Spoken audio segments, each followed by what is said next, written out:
In the beginning of this game, Ava says, All I ever wanted was to touch eternity for an instant. To reach one of those rare moments of bliss where everything seems in its place and you feel you're part of a whole. Do you know what I mean? After finishing the game, I understood what she meant.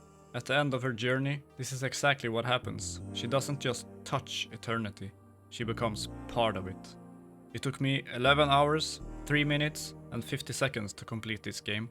This review contains major spoilers. If that wasn't obvious, clicking a review video. It will be split into different categories while I break it down. Here are the categories I chose to review in that order. While I can just say straight out from the start that I recommend this game, we'll start with the story.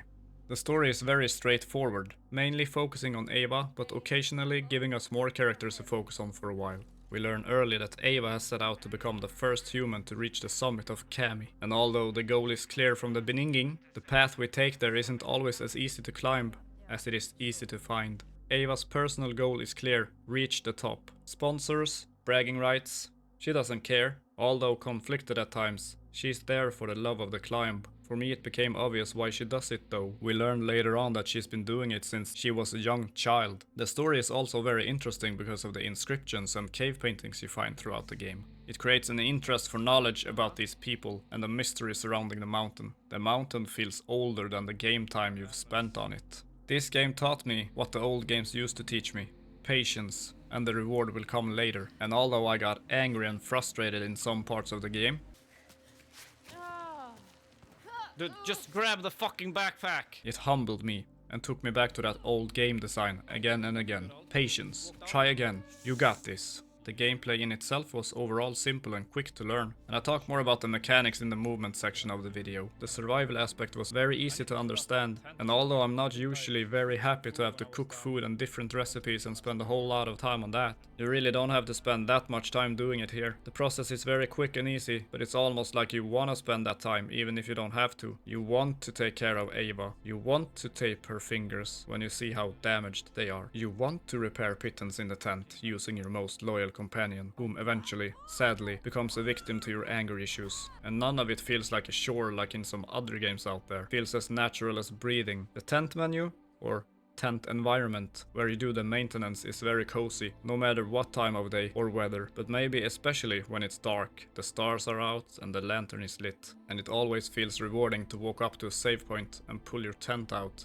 to maintain yourself. Overall, gameplay runs smoothly throughout the entire game. I didn't experience a single crash. I didn't experience a glitch or a bug that made the game unplayable. That's a big win for a new game in today's gaming industry. Although I don't mind glitches, especially not in story games. I find them funny as long as they don't actually mess up the core mechanics of the game. And there was almost no load times at all, and my computer isn't even top tier. The only downside I saw that could resemble a glitch would be what I talk about in the movement category. The characters aren't that many, but considering we're on a mountain, there's not gonna be a lot of humans there to casually talk to. The most prominent figure except for Ava and her climbbot is Marco, a fan we meet along the way, which comes and goes throughout the story, and whom is the closest thing to a friend that we get. And the smartest thing they did in terms of characters besides adding Marco was to add a climbbot. This made me feel less alone, as I usually do in games, but that's just a problem I have with my own self. Anyways, this climbbot doesn't just have a pet companion feel to it, but an important role throughout the game, not only because it is the main source of contact with Ava's humans back home, but also because it helps collect pittance and also repairs them.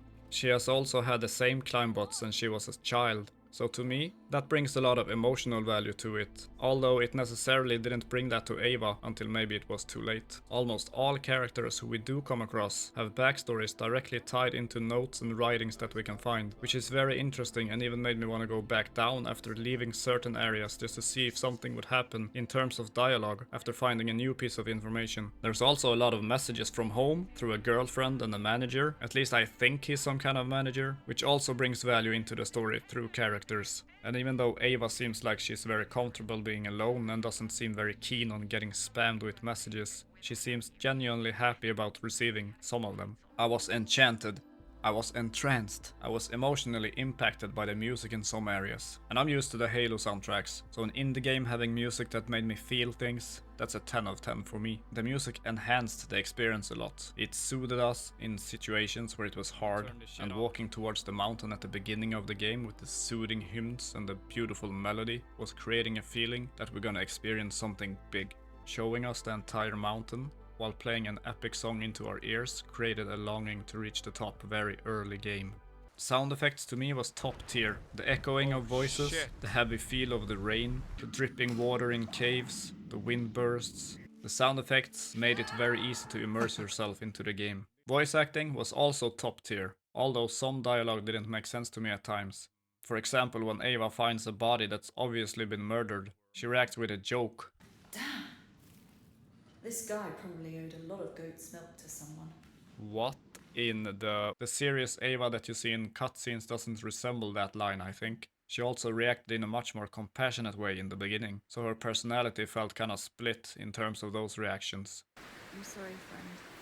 Sometimes you come for the mountain. Sometimes the mountain comes for you.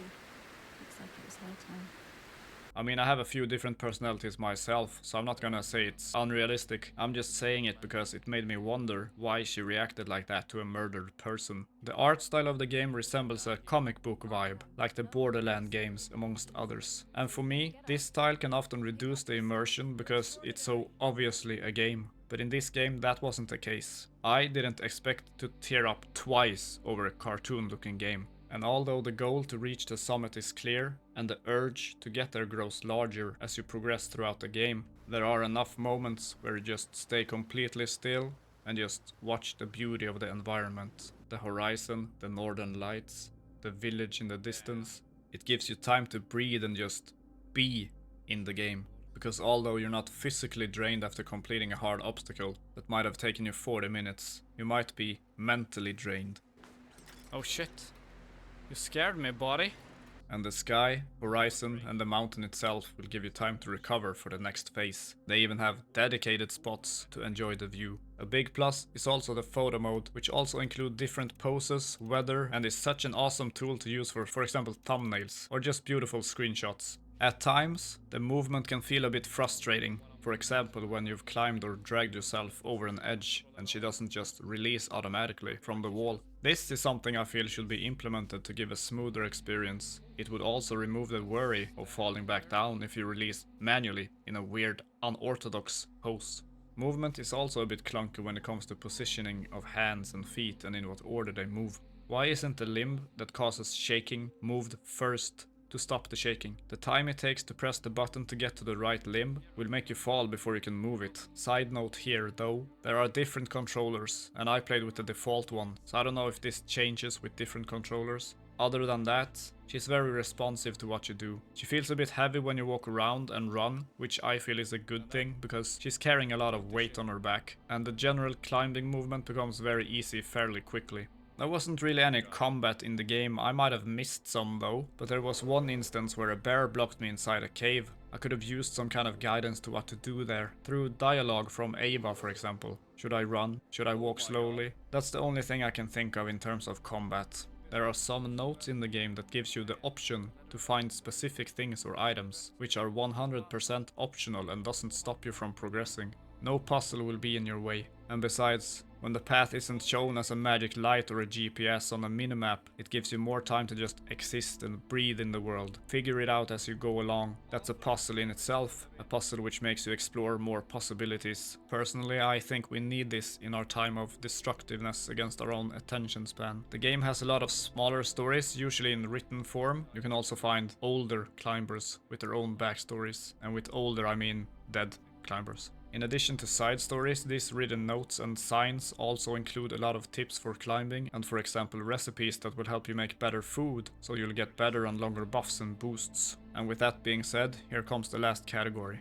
So do I recommend this game? The game is absolutely replayable and there is definitely enough to explore for the price of the game. The price I won't put in the video because it might change over time, but it's fairly cheap. And they have a super smart load menu after completion where you can literally load up from any saved point during the entire game. No overwritten by mistake anxiety. Just load up and choose where you want to play from. If you like indie games, adventure games, or if you like a good story, I recommend getting into this one. And if that's you playing the game yourself or watching a playthrough, I think either of those choices are worth it for the story alone and for the goofy glitches that happens throughout the game. They don't take away from the emotions of the story, so don't worry. If a climbing game is something you'd never be interested in, like me, I recommend you watch a let's play of it, at least. I was not a big fan or interested in indie games until I played this. It changed my mind. I recorded my entire playthrough and you can find it in this playlist on my channel. I'm Depressetive, I hope you got something positive out of this review. Thanks for watching and stay alive.